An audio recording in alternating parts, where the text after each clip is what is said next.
All right. So good morning to everybody. Okay.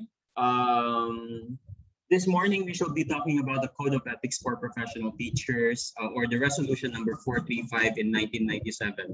This is pursuant to Article 2 of RA number 7836, or the Teachers Professionalization Act of 1994. I borrowed this presentation from the internet, from apparently from Sir Felix Bernal. Okay, so thank you very much, Sir Felix, for sharing your presentation to the world, because it's not restricted for download. So I just downloaded it from Sir Felix. Anyway, so this is a discussion on the Code of Ethics for Professional Teachers.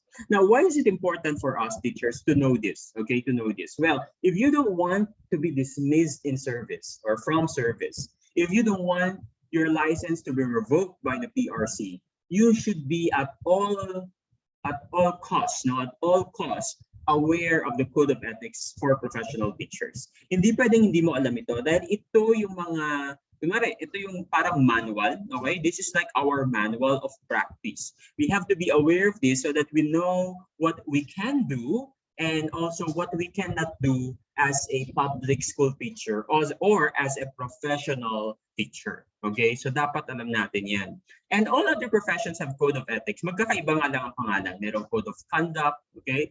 And we know that, sabi ko nga, a profession is a profession when it has a code of conduct to follow. And of course, since teaching is already a profession by virtue of RA 7836, we really need to have in place, okay, a code of ethics for the practice of the teaching profession. Okay, so this is the preamble of the teaching of the Code of Ethics. Teachers are duly licensed professionals who possesses dignity and a reputation with high moral values, as well as technical and professional competence in the practice of their noble profession, and they strictly adhere to observe and practice this set of ethical and moral principles, standards, and values. So sinasabi lang ito that teachers really have to embody in them dignity and reputation and high moral values. And that's why we have talked about morality, we have talked about the foundation moral principle, because as teachers, we have to be a role model among our students, not only among our students, but also in the society, okay? As what I have been saying, or as what I've been telling you in the past discussions, teachers really have a very high social status, okay? They have a very high social status, but in terms of financial status, doon tayo nagkakaroon ng talagang a wide disparity between other professions. But in terms of social status, teachers are really regarded really high, okay, in the society. For example, in the barangay, teachers are really known in the barangay, because imagine if you are teaching in a public school and you have like 200 students all in all, so 200 set of parents, 200 parents know you as the teachers of their children. And if that goes on, okay, you'll be a teacher for the next 10 years. Imagine how many students will be passing through your hands, and how many parents will you be meeting every periodic every periods, because you have the homeroom PTCA meeting, no? So imagine how many parents you get to meet along the way as you continue your journey of becoming or being a professional teacher. So because of that, we really need to understand and embody in us that we have to secure, kumbaga, kaingatan natin yung dignidad natin at yung reputasyon natin bilang isang guro. Dahil pag nawala yan, mahirap nang ibalik sa atin. Halimbawa, ito parang hindi naman mali, no? Hindi naman mali. Pero sinasabi ko lang na medyo nawawalan tayo ng imahe sa komunidad o sa lipunan dahil sa mga ginagawa nating bagay. Halimbawa, yung napatulfo na public school teacher na matanda na, no? 50s na yata, pero pa-retire na na pinalabas yung bata at doon pinaupo sa labas. Ngayon, nakita sa CCTV, nagreklamo yung mga magulang at pinag-resign agad ni Tulfo. Okay? Doon natin makikita kung gaano ka-perfect, okay? Kung gaano ka-perfecto ang tingin ng lipunan sa ating mga guro, na dapat hindi tayo nagagalit, hindi tayo nagdidisiplina sa maling paraan. Pero I'm not saying that's a bad way, but actually it's a good way, no? Hindi siya hindi talaga siya very negative discipline, okay? Kung pagpapalabas mo sa bata, pagpapaupo mo doon sa labas, well, that's one way of disciplining children na masama lang ng mga magulang at they took it the wrong way and they took it extremely, okay? Very, very liberal, okay? Kasi at yung pinag-resign pa siya ni Tulfo agad-agad at ginawa naman ni teacher dahil napahiya na siya. Yun yung isang bagay na nagpapakita kung gaano ka-perpekto ang imahe na gustong makita ng lipunan sa ating mga teachers. Okay? So, we really need to be careful about our actions. Okay? But if you know the code of ethics, okay, and if you know that what you're doing is actually right, pag may nagreklamo, tapos sasabihin nila na mag-resign ka na kasi ganito, mali ang ginawa mo. Pero alam mo, okay, alam mo yung code of ethics, alam mo yung batas, na wala ka namang nilabag na batas doon, you could still fight for what is right and what you believe is right. Okay? I will just give you an example. For example, no, there was a case in Visayas, if I'm not mistaken, no, teacher siya, okay, and public school teacher siya. Now, nag-asawa siya ng babae, of course. So, lalaki yung teacher. Nag-asawa siya. Now, that teacher, yung inasawa niya, the girl, found out that yung inasawa niya ay kinasal na pala dati. Okay? So, there's a case of bigamy. Okay? Bigamy. So, bawal yun. Di ba? Bawal yun. That is an immoral act, okay? According to the Code of Ethics, hindi pwede yung ganun. Now, nagreklamo yung asawa at pinapatanggal sa serbisyo yung asawa niya kasi nagbigami nga daw. But the thing is, nangyari yung kasal nila 2 years before na naging teacher o professional teacher yung lalaki. So, what's the ruling of the court? Hindi dinismiss yung teacher. Why? Because at the time na nangyari yung kasal ay hindi pa siya sakop ng Code of Ethics for professional teachers. So hindi man siya maparusahan by virtue of the Code of Ethics. Well, there are civil codes, family codes that could protect the right of the girl anyway. Okay? So that's just an introduction of the Code of Ethics. Now, there are 13 articles of the Code of Ethics, and we'll just study some of the most important articles in the Code of Ethics for professional teachers. Now, let's talk about Article 1. Sino ang sakop ng Code of Ethics? Now, this code shall apply to all teachers in schools in the Philippines. Okay? It covers all public.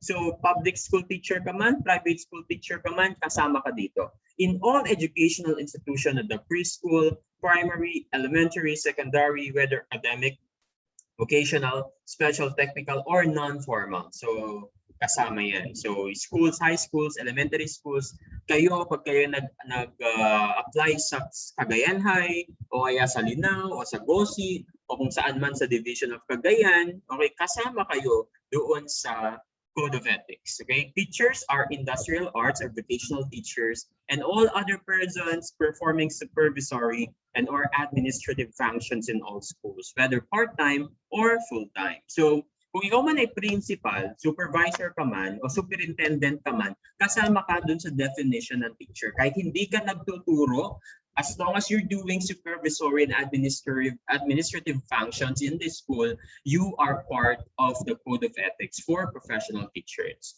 Exemptions of these are guidance counselors, librarians who are not doing any supervisory function related to the school. Okay, so because they are covered by other laws, no, other issuances. Okay, so remember this, no? The Code of Ethics does not only apply to public school teachers, but they apply to both private and public school teachers, as opposed to the Magna Carta. Okay, mamaya, pag next week, i-discuss ni Digna o ni Jade pala, sino ba ang covered ng Magna Carta? Diba? The Magna Carta is a book of, or is a list of privileges of rights of teachers, kung ano ang rights ano ang privileges natin, anong benefits natin, at ito ba ay na-apply din sa public school teacher, both public or private, or public lang, at kasama ba ang private doon? So next week Jade will be telling us kung kasama ba ang private school teachers doon sa Magna Carta. Okay? Anyway, that's Article 1, no? The scope and limitation. Now, let's talk about Article 2, the teacher and the state.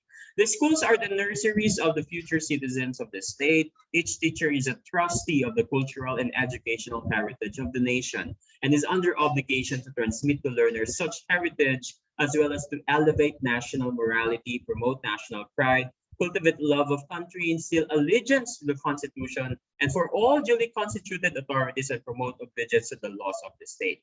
And section 2, every teacher or school official shall actively carry out the declared policies of the state and shall take an oath to this effect. Well, in fact, no, this school at large is a very helpful, okay, and a very usable instrument of the government or of the state to carry out its vision to the population, okay, to the young population, especially, you know, to the studying population. The school becomes an instrument so that the state or the government can send the message, okay, to the population. Anong klaseng message? Kunwari, yung kanilang vision, yung programa ng gobyerno, isinasali yan sa social studies, sa curriculum, para alam ng tao kung ano ang kailangan nilang gawin bilang isang miyembro ng ating bansa. Okay? So that is one of the role of a teacher with regards his promotion or her promotion of the state, okay, of the state. Yun nga, promote national pride, okay, cultivate love of country. Okay, buti nga ang mga teachers ay ganito nga eh, di ba? May law na nagsasabi na dapat ganito tayo, samantalang yung ibang opisyalis natin sa gobyerno. Okay, this is not a shade, no offense to those.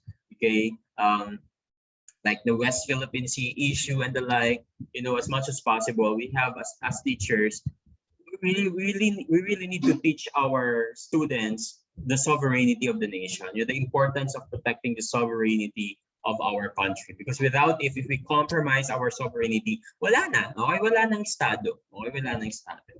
Okay, so that is one role of teachers, okay, in relation to the state. Okay, Section 3, in the interest of the state and of the Filipino people as much of his own, every teacher shall be physically, mentally, and morally fit. Okay, every teacher shall possess full commitment and devotion to duty. A teacher shall not engage in the promotion of any political, religious, or partisan interest and shall not directly or solicit, require, collect, receive, and any money or service or other valuable material from any person or entity for such purposes. Ano sinasabi nito? Sinasabi lang nito that you should be non-partisan in terms of your political or religious beliefs. Ibig sabihin nito, guys, when you participate in a campaign, a public school teacher ka, kunwari next year, 2022, election na, yung barangay captain ay kamag-anak mo. Dahil kamag-anak mo naman, sinabi sa'yo, baka pwede mag-MC ka sa meeting de avance. Okay?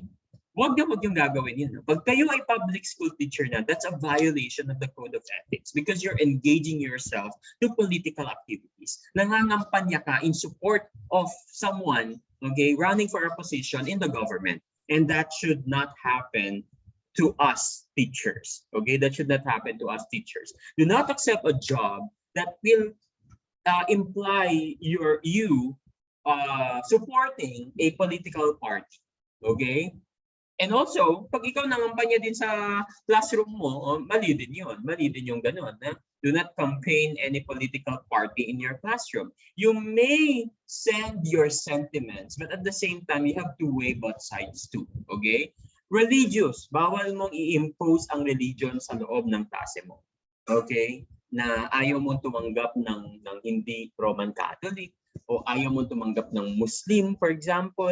Those kind of things. Okay, so one thing you need to remember here: do not involve yourself in political activities. You have to be neutral during the election. Okay, you may have that. You may cling to a political party. Siyempre, may choice tayo. Okay, you will vote that. Pero to campaign, okay, and to join a campaign for a political party, that is against the code of ethics for professional teachers. Okay, so take note of that. Section 6, every teacher shall vote and shall exercise all other constitutional rights and responsibility. And so with adult Filipinos, okay, who are age over 18, no, they have to practice their right of suffrage, okay? Teachers shall vote, okay? So I encourage you all guys to vote in 2022, and we have to choose very carefully who will be the people who will be running our government, okay? Who will be running our government. Those people who can protect the sovereignty of the nation, who will have a word, one word, okay, na pag naghamon, di ba? Dapat they stand on what they said. And those who value respect to other people and to his co-Filipinos, at hindi yung taong mas mahal pa ang taga-ibang bansa, okay, kaysa sa mismong nasa bansa. Okay, so we have to think about that too. Okay, Section 7, a teacher shall not use his position or official authority or influence to coerce and any other person to follow any political course of action. Yun nga, aside from being non-partisan, do not force your beliefs to other people. Okay, do not force your belief to other people. Every teacher shall enjoy academic freedom and shall have privilege of expounding the product of his researches and investigations, provided that if the results are inimical to the declared policies of the state, they shall be brought to the proper authorities for appropriate remedial action. So we are given the academic freedom. Anong ibig sabihin nito? Ang sinasabi ng academic freedom, guys, ay ang mga guro ay may karapatang pumili kung paano siya magturo. Hindi ito minamandato ng estado na ito dapat ang gawin mo. Sa araw na ito ituturo mo. Sa araw na ito, ganito ka magturo, ito strategies mo. Hindi. These are not mandated by the state because the state itself gives the teacher academic freedom. Okay? So, by virtue of Article 2, Section 8, the teacher shall enjoy an academic freedom. Kung anong gusto mong gawin sa loob ng classroom, provided that you will not violate any other law. Okay, so kung the choice of teaching strategies, the choice of instructional materials, what you want to research about your students, to do an action research, investigations, you have all that freedom to do that because you are given by the state what we call academic freedom. Okay? Kaya kung meron mang isang guro na nagsasabi, oy, dapat ito gawin mo. Dahil ito ang tama. Pero you think, hindi naman siguro. But in yourself, you know that there are some other strategies that could better fit your lesson. Well, you may argue, I have an academic freedom. Okay? O siguro yung master teacher nyo o yung head teacher nyo, sinasabihan kayo na, hindi tama yung ginagawa mo, sobrang maliit ang ginagawa mo. Well, it's also important that you reflect, tama ba o mali? Pero if you think that there's nothing wrong with what you've done, you may use the word academic freedom against that someone who's telling that what you're doing is actually wrong. Okay? You have studied for 4 years. You have studied for like how many years? Nag-graduate school ka, nag-PhD ka, nag-masters ka to study the art of education. And if we have that, these people will have no right to tell that what you're doing is actually wrong. Okay, that's why I'm encouraging you guys. There's an edge when you take your master's or even upscale it to PhD. Okay, because if you look at it, some people would look at this kind of studies, further studies, just as as promotion, no? Kailangan ko kasi sa promotion kaya mag-study ako, magma-masters ako para ma-promote ako. Pero we have to keep that mindset away already. That's too old school. That's too old school. At kung yun lang ang gusto mo, trend na kasi ngayon marami ng public school teachers ang nagma-masters and they already see the importance of doing this. Okay? And if all teachers have masters, ano pang ibubuga mo, di ba? So you have to use that degree, that experience to actually improve yourself. Technically, through your knowledge of teaching, okay? Dapat nagagamit mo siya to improve yourself, not only for promotion, but to widen the horizon, your horizon as someone who is teaching or who is practicing the teaching profession. Okay, so that's one thing about this. So what is academic freedom? So the Supreme Court actually of the US determines itself, determine for itself on academic grounds, or the university can determine for itself on academic ground who may teach, what may taught, how it should be taught, who may be admitted to study. Now, admittedly, there is a big difference between the academic freedom enjoyed by the basic education sector in high schools and elementary versus the academic freedom enjoyed in the higher education, like Cagayan State University, St. Paul University, or any higher education institution for that matter. Now, mas mataas ang academic freedom, kumbaga, mas mataas yung clearance ng academic freedom ng higher education compared to the basic education. Halimbawa, sa higher ed, syllabus lang, sapat na para sa amin, basta may syllabus ka, pwede ka na magturo, di ba? That is your guide. We don't need to do a lesson plan every day. Pero sa basic ed, kailangan gumagawa ng lesson plan every day. And then we can do researches. So it's sa basic ed, pwede na rin, it's a trend now, no? Na gumagawa sila ng action research at marami ng teachers. I'm happy that many teachers in the basic education sector are seeing the importance of doing research. Okay? How it should be taught, yun nga sinasabi ko, pedagogical knowledge, and who may be admitted to study. Now, basic education doesn't really have that strict selection of who may study in their school. Pero yun nga, kaya nga nagkakaroon tayo ng screening process, okay, para alam natin kung sino ang papasok sa eskwelahan. But in most schools, hindi na masyadong strict yan kasi nga education for all tayo, EFA tayo. Sino ka man, ano man abilidad mo, hindi ka pwedeng tanggihan sa eskwelahan. But in specialized schools like science high schools, dun tayo nagkakaroon ng very strict requirements of who may be admitted to study in those particular schools. Okay, so that's Article 2, the teacher and the state. Let's now talk about Article 3, the teacher and the community. Now, a teacher is a facilitator of learning, okay, and of the development of the youth. Okay, ito, the teacher and the community to a teacher is a facilitator of learning and of the development of the youth. A teacher is rendering the best service by providing an environment conducive to such learning and growth. So, ito yun. Kung bakit ginagawa natin sa eskwela, pinapaganda natin yung classroom natin, nilalagyan natin ng kurtina, pinipinturahan natin.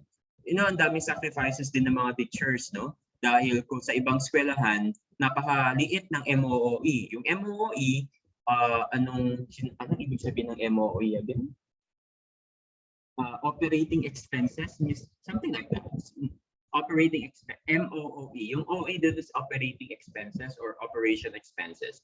But anyhow, MOE is the fund na pinagkukunan kung anong pwedeng gawin sa eskwelahan. Bibili ba ng bond paper, bibili ng printer or what. Pero sobrang liit ng budget na to. Okay? At hindi ito kakasya sa lahat ng mga teachers, lalo na kung maliit yung eskwelahan. Okay? Kaya kung minsan, dumudukot si teacher ng sarili niyang pera mula sa kanyang wallet para ma-improve yung kanyang classroom. Okay? So, yun, okay? Because teacher, okay, should, provide an environment. At ito yung nanggagaling na lang sa motivation ni teacher sa sarili niya. Dahil gusto niyang magturo ng hindi pinagpapawisan, siyempre, dapat ayusin niya yung classroom niya. Para hindi naman mahirapan yung mga estudyante, ayusin niya yung classroom niya. Okay? Doon natin makikita rin ang importance ng ating mga stakeholders. Okay, the stakeholders are great partners for teachers. Okay, for teachers to improve the learning environment, especially the parents. Okay, Section 2 shall provide leadership and initiative to actively participate in community movements for moral, social, educational, economic, and civic betterment. And Section 3 shall merit reasonable social recognition, shall behave with honor and dignity at all times, refrain, remember this, refrain from gambling, smoking, drunkenness, other excesses, and much less illicit relations. Okay? Ito naman ay refrain lamang. Hindi naman sinasabing absolute na hindi mo gagawin, no? Pero as much as possible, if you don't want to be caught by other teachers, lalo na yung may ayaw sa'yo na teacher, lalo na pag pinicturan ka, may ebidensya siya na nagsusugal ka, problema na talaga yon. And besides, no, public school teachers are in the government, and the general rule is government officials or anyone who is working in the government is not allowed to be involved in gambling activities. Pag nasa casino ka, sabong, online sabong, that's a no-no. Okay, that's a no-no for public officials. Okay, for those who are working in the government. So if you don't want to be caught and you don't want to be under litigation by the Civil Service Commission, don't ever do that. Okay? You may, pero siguraduhin mo na walang nakakakita sa'yo. Okay? Pero as much as possible, don't do it. Smoking is also prohibited. Okay? Well, in public places, the public schools are public places. Okay? Public school are public places. The general rule is do not smoke in public places because that is against the law. Okay? Drunkenness, especially. Okay? Huwag maglasing.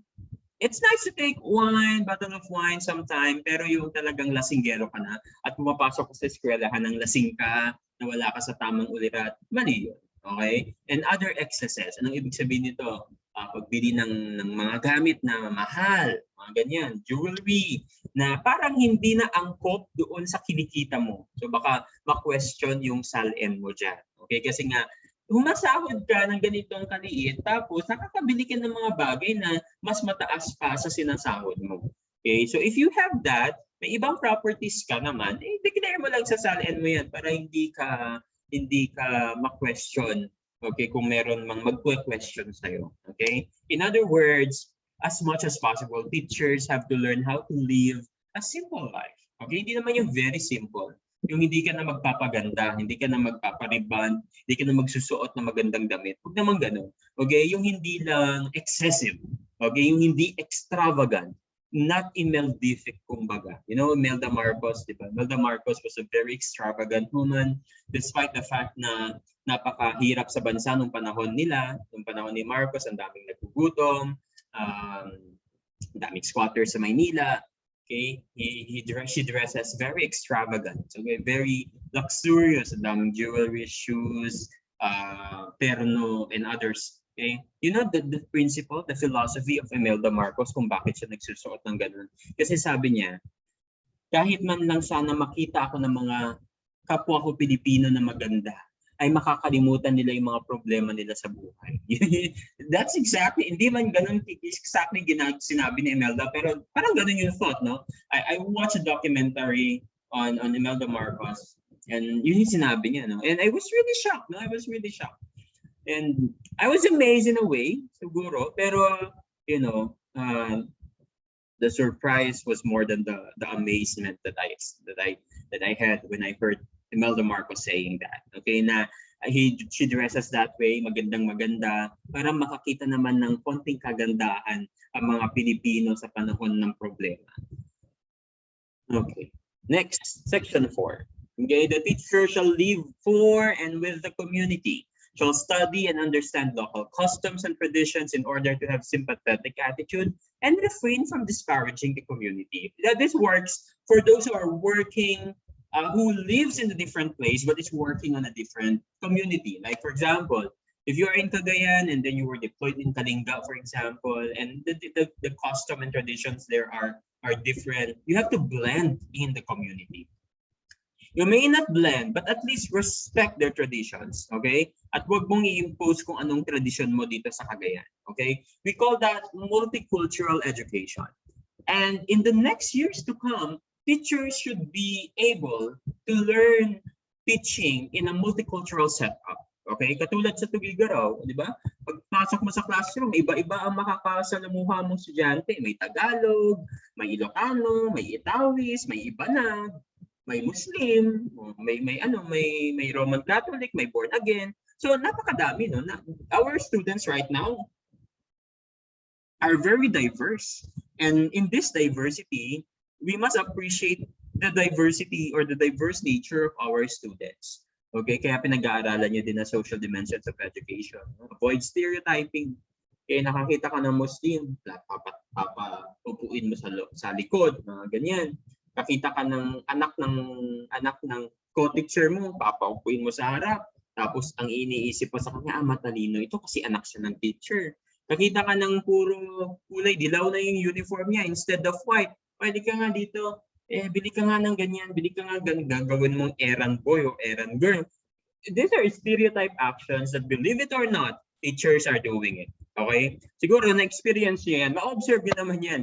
Yung elementary tayo, high school tayo, teachers have their own stereotypes. And as much as possible, no, those are so old school. At ngayon na modern times na, 21st century education na tayo, we have to eliminate those stereotypes among our students. Okay?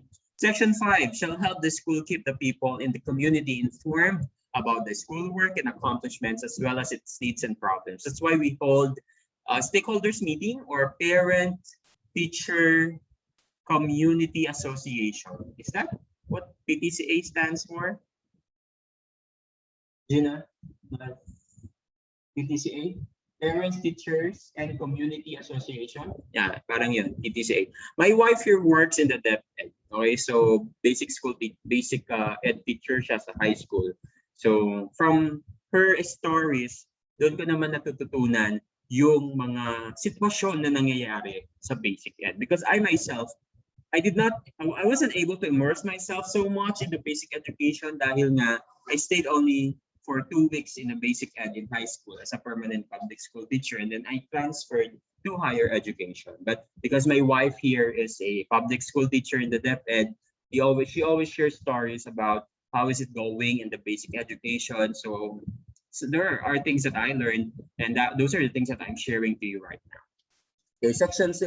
The teacher is intellectual leader in the community. Intellectual, okay? Hindi ka dapat stupid. Okay? There's no room for stupid teachers. I tell you, there's no room for stupid teachers. Lulukuhin ka lang ng mga estudyante mo. I remember when I was in high school, we have that teacher na talagang medyo may problema. Okay? And there's no one listening to him anymore, to her anymore, I should say. Okay? Niloloko siya ng mga estudyante, sinasabing sintu-sinto, mga ganon. Uy, andyan na si Ma'am Abnoy, mga ganong bagay. So, dapat pangalagaan natin yung imahe natin, okay, bilang isang teacher. Okay? We have to continue developing ourselves, not only physically, but intellectually. We must be a library away from our students. Sandaan nyo yan. Hindi pwedeng hindi mo alam. Okay? May mga pagkakataon na hindi natin alam. Okay? May mga pagkakataon, and yun yung sinasabi natin that we could actually learn from our students. Pero hindi naman natin pwedeng sabihin na iasa natin sa mga bata na mas magaling pa talaga sila kaysa sa atin bilang isang guro. Okay? The teacher shall welcome the opportunity to provide such leadership when needed. Okay? Extend counseling services as appropriate, and to actively be involved in matters affecting the welfare of the people. You know, in fact, okay, if you want to add points for your promotion as a public school teacher, community services can give you such points. Okay, if you can develop a plan or a program for not only the school, but involving the community at large, like at the barangay level, that could actually give you extra points for your promotion. Okay? At hindi madalang itong ginagawa ni teacher kasi naka-confine na lang sila sa classroom, sa school. But we have to extend also our services to the community. It may sound easy, but it's really hard. Okay? It's really hard. There's a lot of things that you need to learn when you want to extend your service to the community. You need to have funds, of course. You have to have support from your stakeholders, from approval from the school, and there's a lot of preparations prior to the implementation of your program. Kailangan mo munang i-propose yan sa school level, division level, and then once they approve it, then that's the time that you're gonna be implementing your community extension program. Sa higher ed, ganun din. Meron din tayong extension programs. Section 7, every teacher shall maintain harmonious and pleasant personal and official relations with other professionals, with government officials, and with the people individually or collectively. Sino naman tao na laging na ayaw, kunwari, pinaka-ayaw ng community, kumbaga ang daming atraso sa community, laging nakikipag-away. Ayaw naman natin ng ganun. We always need to find peace within our hearts. And as I have mentioned earlier in the past discussions, there's no substitute for peace of mind. Okay? There's no substitute for peace of mind. So kung gusto mo makipag-away, argue, relaxed. Okay? You present your points in a relaxed manner. Okay? At hindi yung tipong nagsisigawan na kayo. Pero per sharing of my friends who are working in the basic education, hindi merong pagkakataon sa organisasyon nyo na makaka-encounter ka ng mga nagsisigawang mga teachers, yung mga nag-aaway na mga teachers. At mismo mga estudyante na nakakarinig sa mga ganyan, nakakahiya, okay, nakakahiya. Bilang isang guro, dapat protektahan natin yung imahe natin sa ating mga estudyante. Okay? Section 8, a teacher possesses freedom to attend church and worship as appropriate, but shall not use his position and influence to proselyte others. Yun ba? Okay? So wag nating, kung born again ka man at gusto mong mag-evangelize, okay, it's okay, but to impose that, oh, kailangan yung pumunta rito sa church namin, bibigyan ko kayo ng 5 points pag pumunta kayo. Hindi na maganda yun. Okay? You are coercing your faith to your students. Okay. Article 4, the teacher and the profession. Section 1, every teacher shall actively ensure that teaching is the noblest profession and manifest genuine enthusiasm for teaching as a noble calling. At ang ibig sabihin nito na pag pumasok ka sa eskwelahan, you have to exude enthusiastic energy. Okay? Hindi ito ideal, pero siyempre pagpapasok ka naman sa classroom, huwag ka namang kukuba-kuba na parang pagod ka na. Okay? Dapat mapakita mo pa rin sa mga bata na meron ka pang natitirang konting energy. Well, when I was in college, and then I graduated, okay, I have those enthusiastic energy. I have the very creative ideas about how my teaching should be, anong gagawin ko, anong strategy ko. Andun tayo sa highest level, kumbaga. Andun tayo sa highest level.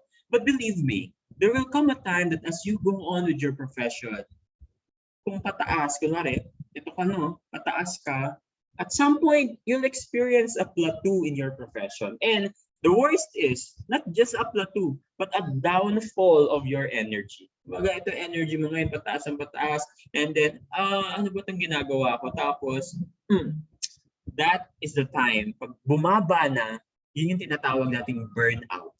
Okay, you know what burnout is? Yung bang pagod na pagod ka na at ayaw mo na yung ginagawa mo. Yung bang pagpasok mo sa eskwela, paggising mo, yung bang ayaw mo na lang dumating ang Monday. Kumbaga Saturday, Sunday ngayon, tapos excited ka sa weekend, tapos parang gusto mo, wala sana hindi na dumating ang Monday. Pag na-feel mo na yung ganyan, well, andun ka na sa level ng burnout. Na ayaw mo na yung ginagawa mo, hindi ka na masaya sa ginagawa mo. And as teachers, as much as possible, we have to uphold that enthusiasm of being a teacher, okay, of being a teacher. What can we do? What can we do para maiwasan natin ang burnout? Huwag tayong masyadong idealistic. Okay, huwag tayong masyadong idealistic. Hindi sa lahat ng bagay ay nangyayari ang mga plano natin. Tandaan nyo yan. Hindi sa lahat ng bagay ay nangyayari ang mga plano natin. Okay? Kumbaga, iniisip mo, ay matututunan ng mga bata ito. Hindi sa lahat ng pagkakataon, believe me, na matututunan ng mga bata yan. Some point, magiging very low yung expectations mo sa mga estudyante mo. Yung standard mo sa mga estudyante mo. And you have to know that. You have to feel that. Okay? You have to feel that. Okay? Number 2, surround yourself with people that could better you. Okay? Kung toxic yung mga kasama mo, well, believe me, magiging toxic ka din. Okay? It's better to have few friends rather than having a lot of friends who's not really being true to you. Or it's not really being true to you. So, that's it. Surround yourself with positive people, with positive energy. Okay? So, set your expectations low. Surround yourself with positivity. And then third is, of course, rest. Okay? Rest ka. Kung feeling mo pagod ka, take a rest. Unwind. Huwag mo masyadong i-push yung sarili mo. Okay? Life is not a race, diba? Sabi nga nila na life is not a race. If you feel tired at some point, you all have the right to take a rest. Okay? To take a rest. But never stop. Now, yan naman ang philosophy ko sa buhay. I can take a rest, but I should never stop. If I have that goal at alam ko kaya kong gawin yung goal na yun, at yun talaga yung gusto kong goal, I can rest, but I should not stop. Okay? At some point, okay, 2 years or 3 years from now, makukuha ko din yung goal na yun. Okay? Makukuha ko din yung goal na yun. Kasi some people tend to feel like may hinahabol silang deadline every day. At kung ganon yung idea, yung mindset natin, no, some point, we'll experience burnout, not only in our career, but in our life in general. So wag natin gawin yung mga bagay na yan. Alright? Section 2, every teacher shall uphold the highest possible standards of quality education, shall make the best preparations for the career of teaching, and shall be at his best, okay? At all times and in the practice of his profession. So highest possible standards of quality education. Okay, so although we're setting our expectations low among our students, wag naman nating i-compromise yung teaching natin. If we can make our teaching fun and enjoyable for our students, that's right. That's good. Pagpalaro ka, pero wag nating kakalimutan na at the end of the day, meron tayong mga competencies na dapat i-instill sa mga bata. Okay? All right. So what is quality education? That's a very big word, no? Okay? Sabi ni Father Joaquin Bernas, it's making sure that basic education is really solid, because if it is not solid, it affects the quality of secondary education. If secondary education is poor, then the person goes to college unprepared for college work. And if he's allowed to graduate again with the poor quality college education, he goes to university professional education, even more unprepared. Yes, tama yan. Ang daming nako-compromise ngayon sa basic ed. Ang daming hindi na marunong magbasa. Nakakapunta ng high school, hindi marunong magbasa. So, sino sinisisi nila?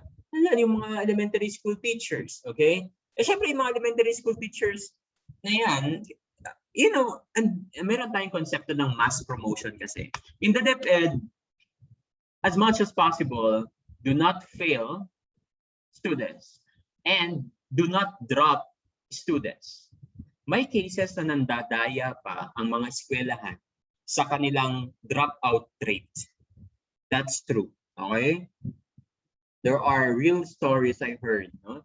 Na ang mga eskwelahan ay nandadaya pa ng kanilang mga dropout rates because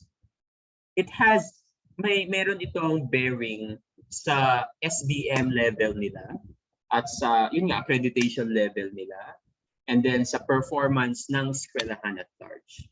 Okay? So because if we have so many dropouts, anong ibig sabihin nito? Anong sinasabi nito about the school? Okay? Failed students. Anong sinasabi nito about the school and the teachers? So, mga ganung mga bagay. Okay? Kaya teachers tend to promote their students even though the students were not able to meet those competencies. All right. Article 4, again, the teacher and the profession. Every teacher shall participate in the continuing professional education or CPE or CPD program of the PRC and shall pursue such other studies. So kumbaga, huwag ka magstay dyan bilang isang teacher. Huwag ka magstay bilang isang tapos mo na college mo, doon ka na lang. No, you have to join seminars, trainings, pursue higher education, graduate education. You have to continue your professional education. Why? Because what you may studied 10 years or 15 years ago may not be true until today. Okay? So kaya ka dapat nag-aaral at nag-aaral para alam mo kung ano yung trend sa education. All right. Okay, every teacher shall help if duly authorized to seek support from the school, but shall not make improper misrepresentations through personal advertisements and other questionable means. Yung pagsosolicit, dapat meron kang authority ng eskwelahan. Kung nagsolicit ka na walang authority ang eskwelahan, no. Okay? Every teacher shall use the teaching profession in a manner that makes it dignified means for earning a decent living. Huwag kang mag-collect sa mga bata na hindi naman authorized yung collection mo. In this case, so ang dami kong mga na-experience sa ganyan. Honestly speaking, when I was in high school, my teacher used to collect from us 20 pesos every grading period para sa pambili ng ganito, ng ganyan. Sinasabi niya, no? Pero yung kapalit ng 20 pesos na yon, last 5 points sa grade. At sino ayaw na mas mataas ng grade? Halimbawa, 85 yung grade mo. Kung bibigay ka lang ng 20 pesos, may 90 ka na grade. So, di ba nakakatawa? Magandang bagay. So, wag nating ibaba yung level natin din ng teachers. Okay, what is 20 pesos? Okay, pag kinita mo yan, diba? May reklamo ka, di mawawala ka pa ng sahod. Okay, so wag tayong mag-collect na hindi authorized. At matakot tayo sa mga ganun. Okay, dahil marami ring bata na nakakaalam na mali itong ginagawa at pwede niyang i-report sa advisor niya, lagot ka na pag ganyan. Okay? Okay, let's proceed to Teacher 5. Article 5, the teacher and the teaching community. Section 1. Professional loyalty, mutual confidence, and faith in one another, self-sacrifice for the common good, and full cooperation with colleagues, support one another. Section 2, refrain from claiming credit or work not of his own. Sinasabi nito, you have to acknowledge intellectual properties. Okay? Kung may ginawang module or article ng isang teacher, tapos sinabi mo, ako gumawa niyan, don't do it. Lesson plans, for example, dapat you credit the work of others. Okay? Dapat you don't claim it as if it's yourself. As if ikaw ang gumawa noon. Okay? Pwede kang ground yun for dismissal. Okay? Organize and leave to the successor such records and other data as necessary to carry on the work before leaving. So, halimbawa, alis ka ng eskwelahan, mag-resign ka na, you have to give the documents. You have to endorse what the documents that you have left to that person who will take over your role in that school. Okay, shall keep confidential information concerning associates and the school and shall not divulge to anyone documents which has not been officially released or remove records from files without official permission. Yung class record mo, isa din yan. That's a confidential information.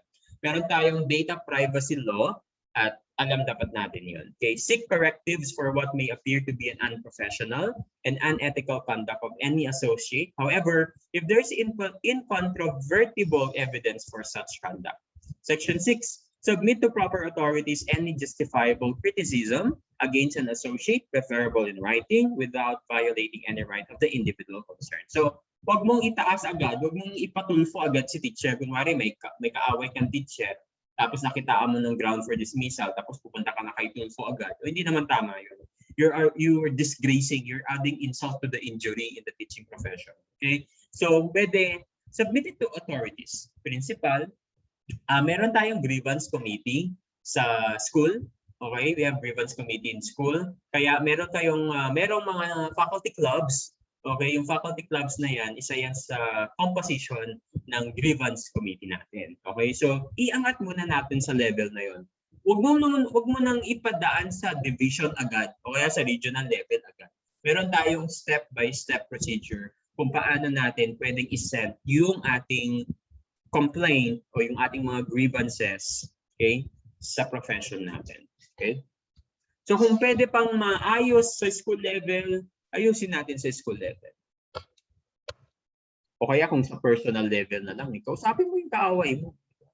Okay, Section 7.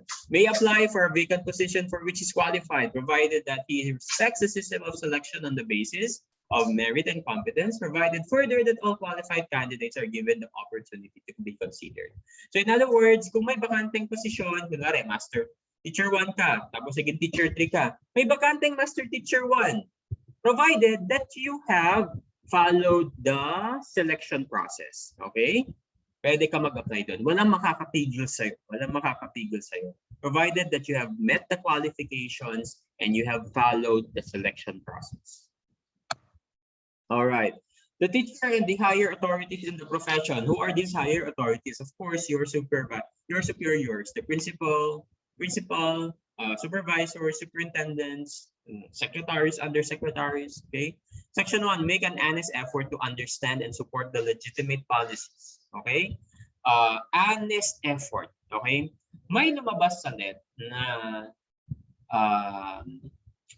kumbaga, ang tanong ay, ayaw mo sa policy ng school. Ano ang gagawin mo? A, magreklamo ka. B, as much as possible, uphold the policy of the school. You know the correct answer there? Yung letter B. Okay? As much as possible, you must uphold to the policy of the school.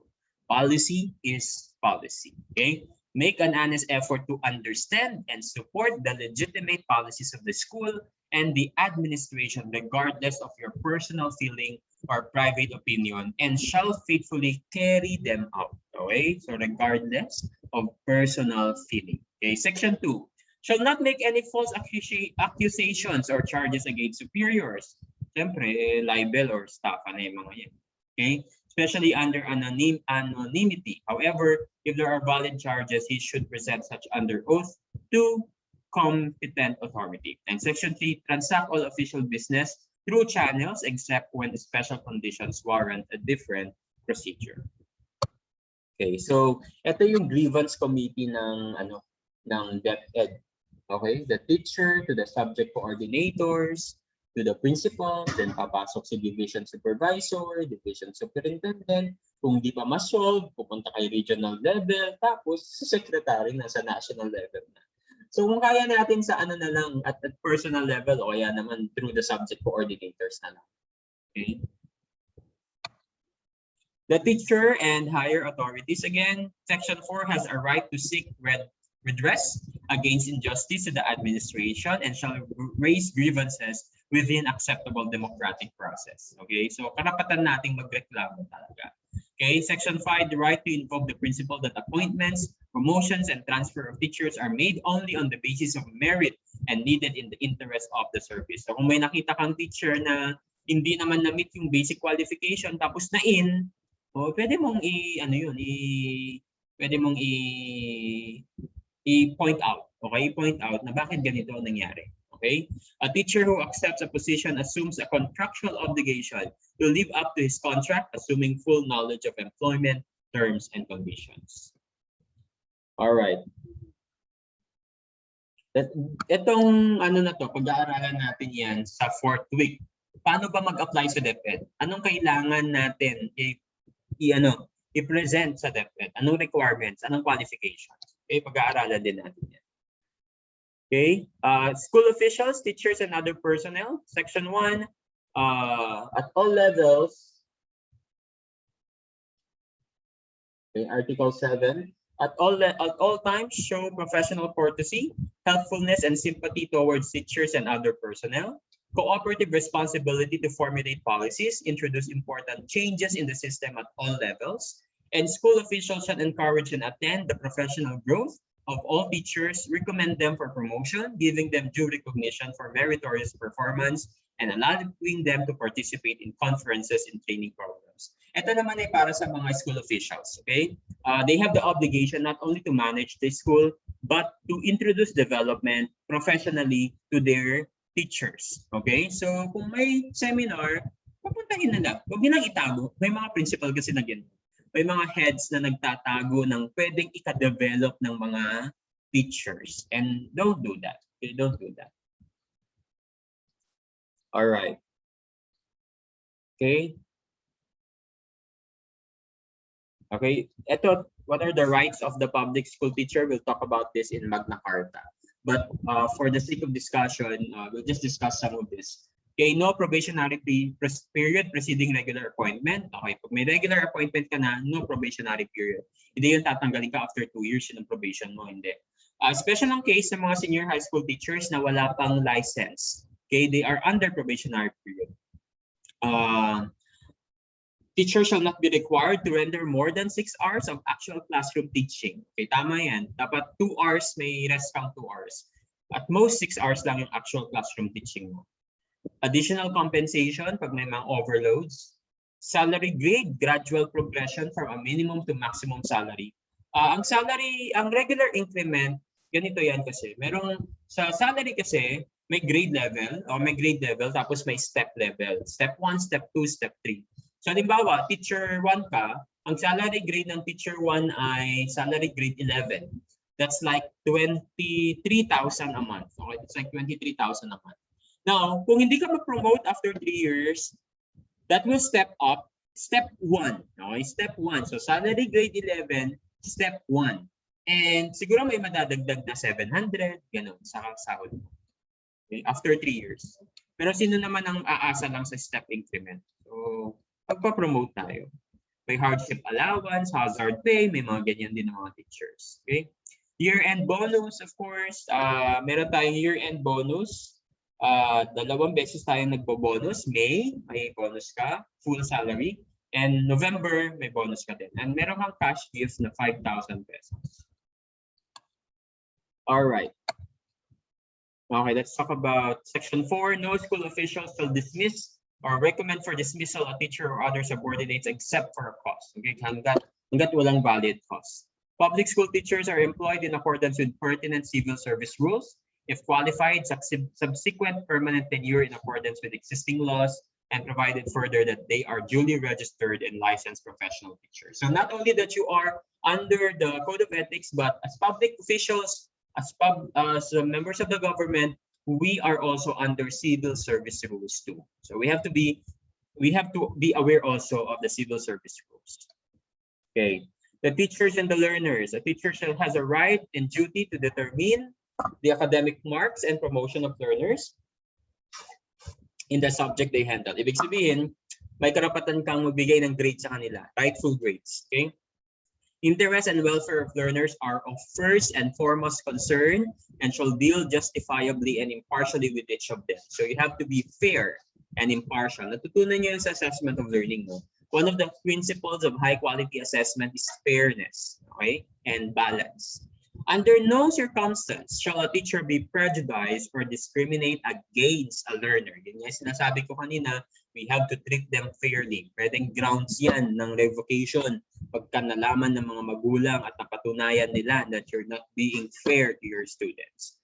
Shall not accept favors or gifts from learners, their parents or others in their behalf in exchange for requested concessions. Question: is it okay to accept gifts from learners or from parents? It's okay. It's okay. Provided na walang hinihinging kapalit itong binigay nila sa'yo. Okay? Okay lang yun. Okay? That's actually a tradition na pag Christmas party naman talaga, binibigyan ng gift si teacher. Pero pag humingi na at pinagbigyan mo ng pabor, yung estudyante o yung parent, mali na yun. Okay? Mali na yun. Okay, may a principal, this is a question. May a principal of a public high school refuse the enrollment of a student due to sex, ethnic grouping, or religion? Very obvious answer, no. Okay, because the Constitution provides that every Filipino, every child has the right to be educated, to enter school. Okay, and such refusal will violate that right of the child. Okay. Okay, another question. Mr. P of Bulubundukin High School refused to admit a student for not being a resident of the said barangay where the school is located. Is it legal? Okay, the answer here is no. Okay, because such refusal will violate the constitutional right of the child to have quality education. Kaya lang, meron kasi tayong provision na ito, katulad nito. Mr. L, a principal of Masambahin Elementary School, limit the enrollment to 60 pupils per classroom and gave priority to residents and non-residents. Is this valid and acceptable? Yes. Okay, meron tayong DepEd Order number 32 na nagpo-provide that the principal can give assistance to the students to enroll in a nearby school so as not to deprive him of his right to education. So, pwede niyang i-refuse pero dapat i-assist niya to enroll in a nearby school. Halimbawa, masyado ng maraming batang naka-enroll doon sa eskwelahan. Okay? At naka-compromise na yung quality ng education. So, he can do that provided that he will give assistance to the child. Okay, the teacher shall not accept directly or indirectly any remuneration from tutorials. Okay, wag natin gagawin yan. Kunwari, nag-tutor ka ng bata, tapos na yung klase mo, 4:30, nag-extend ka ng 1 hour para i-tutor yung bata, ginawa mo sa eskwelahan, nag-accept ka ng tutorial fee, wrong, mali yun. Okay? Pwede mong gawin yan outside business hours and preferably hindi yung mga estudyante mo. Okay? Preferably, wag yung mga estudyante mo mismo. Section 6, evaluation of the learner must be based on work only in merit and quality of academic performance. Section 7, where mutual attraction, now I think about this now, where mutual attraction and subsequent love develop between teacher and the learner, the teacher shall exercise utmost professional discretion to avoid scandal, gossip, and preferential treatment of the learner. So ang tanong, mali ba na ikaw ay ma-involve sa romantic relationship sa mga estudyante mo? Hindi siya mali. Okay, hindi siya mali. Okay? Hindi siya mali. Provided na dapat hindi ito makakos ng scandal sa eskwelahan. Okay? Hindi ito makakos ng issue sa eskwelahan. Okay? So it is not absolutely wrong or prohibited by the Code of Ethics that you could develop a romantic relationship to your students. But, okay, what is preferable and favorable is that hanggat maaari, wag muna. Okay? Lalo na kung high school yan. Wag naman. Okay? Kung lower than 18 years of age, pwede kang makasuhan naman dyan ng child abuse, di ba? O kaya other laws pertinent to that. Okay? No, we should not do it. Okay? It's not absolutely wrong, but as much as possible, we have to refrain from doing that. Kasi pagka sumugod yung parent, tapos nakakos ka ng scandal, doon na talaga magkakaroon ng problema. Okay? Doon na magkakaroon ng problema. Okay. Section 8 shall not inflict corporal punishment. Mali na yan. Okay? Wag mamamalo. Okay? Offending learners nor make deductions from their scholastic ratings. A teacher shall ensure that conditions contribute to the maximum development of learners are adequate and shall extend needed assistance in preventing or solving learner problems and difficulties. Okay, the teacher and the parents, no? Establish and maintain cordial relations to the parents. Shall inform parents through proper authorities the progress and deficiencies of the learners. So, kaya ka nga nagkakaroon ng homeroom PTCA meeting para malaman ng mga parents kung ano yung progreso ng kanilang mga estudyante. A teacher shall hear parent complaints with sympathy and understanding and shall discourage unfair criticism. Okay. So, the teacher and business. Ito, pwede ba mag-business si teacher sa loob ng classroom? I remember when I was in elementary, my grade 3 teacher, sa table niya, meron siyang jar ng cherry gum, yung kulay red. Stick o mga ganun, chocolate, tapos binibenta niya piso-piso. Tama ba yun o mali? Basahin natin. A teacher has the right to engage directly or indirectly in legitimate income generation, provided that it does not relate to or adversely affect his work as a teacher. Pwede, basta hindi mo ginagawa sa office hours. Okay? Pare, nag-lunch break kayo ng mga teachers, 12 to 1. O, doon mo i-market yung product mo. Pero kung habang nagtuturo ka, nakita mo si Kumare, Mare, hindi ka dito, punta ka muna dito. Tignan mo itong Avon ko, may bago dyan, may bagong pabango. Kung Natasha ka muna, hindi naman pwede yun. Habang nagtuturo ka, huwag mong gagawin yun. Okay? Maintain a good reputation with respect to the financial matters, such as in the settlement of debts, loans, and arranging satisfactory private financial affairs. So, yun, yung mga kautangan, kalondonan, dapat na-manage natin ng tama. Okay? Sadly, no, maraming teachers talaga ang nakakalimutan yung idea na to. Okay? We have to be financially literate as well. Okay? Teachers should be financially literate. Okay, no teacher shall act directly or indirectly as agent of or be financially interested in any commercial venture which furnish textbooks and other school commodities. Okay? All right. One. Okay, we have to distance ourselves with that. May subject ng science. Tapos sabi sa iyo, ma'am, baka pwede mo ibenta itong book namin, may commission ka. O tapos minandate mo yung mga bata na bumili ng libro. O, mali yun. Okay, do not involve yourself, okay, directly or indirectly, to be an agent of textbooks and other school commodities. Okay. Okay, the teacher as a person, the highest obligation to live with dignity in all times, self-respect and self-discipline. Okay, malapit na tayo. Okay, maintain all times a dignified personality. Paano mo magagawa yan? Magdamit ka ng maayos. Speak well. Ayusin mo yung book mo. Huwag kang magpapapasok ng eskwelahan naman na parang mas maganda pa yung damit ng mga estudyante mo. Hindi naman yung sobrang luxurious, pero yung tama, professional looking. Sa ngayon, dahil online, hindi ako nakikitang mag-dress professionally, pero pag siguro face-to-face, doon yung makikita yung professional dressing ng teacher niyo. Pero believe me, ako medyo jologs, kumbaga ganun.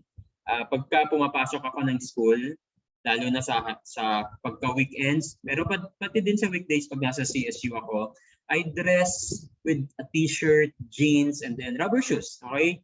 Or trousers and t-shirt. Ganun lang yung mga sinusuot ko habang nagtuturo.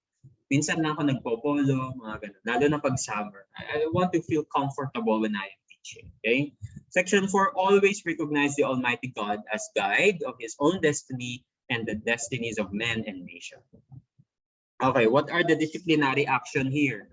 Anong mangyayari sa'yo pag na-violate mong code of ethics? Number 1, revocation of your certificate of registration and license. So kung gusto mong protektahan ang lisensya mo, you have to act duly and rightfully in accordance to the Code of Ethics for Professional Teachers. Okay? It could also be suspension from the practice of teaching profession, reprimand or cancellation of your special permit under causes specified under RA 7836. Babalikan natin yung section 23 of Article 3 of RA number 7836 mamaya. But anyhow, just to encapsulate, ang pwedeng ground sa'yo ay revocation of your license, suspension from your profession, from your position. Pag na-revoke na kasi yung license mo, hindi ka na pwede mag-practice ng teaching. So hindi ka na makakapagtrabaho. So as much as possible, we have to abide the Code of Ethics. Okay, the Code of Ethics will take effect. Okay, so ano lang to. Okay, so that's it for the Code of Ethics for Professional Teachers. So I hope that I was able to shed light. Ito ay nasa inyong module, basahin nyo dahil lalabas yan sa inyong exam at lumalabas din ito sa licensure exam for teachers. Okay, lalabas na sa exam nyo, finals. May quiz kayo, okay, may quiz kayo at mamaya bukas ipopost ko yung test code ng inyong quiz sa Code of Ethics. All right.